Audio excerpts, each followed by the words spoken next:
सुबह का समय था।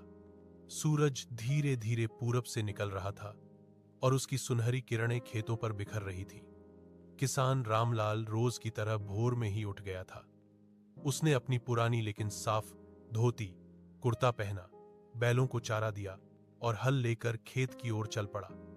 खेत उसके जीवन का आधार था और वह उसे अपने बच्चे की तरह संभालता था। आज गेहूं की फसल के लिए मिट्टी तैयार करनी थी। रामलाल हल चलाते हुए मिट्टी को उलट पलट रहा था। उसके चेहरे पर पसीने की बूंदें चमक रही थीं, लेकिन आंखों में थकान नहीं बल्कि संतोष था।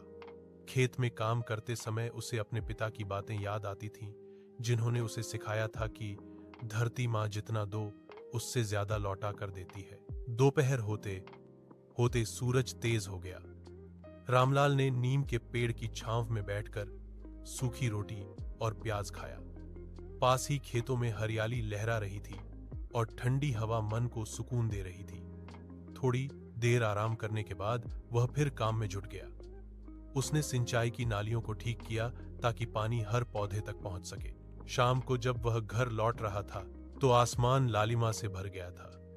थका होने के बावजूद उसके मन में खुशी थी कि आज का दिन मेहनत से भरा और सफल रहा। उसे भरोसा था कि उसकी मेहनत एक दिन अच्छी फसल बनकर रंग लाएगी।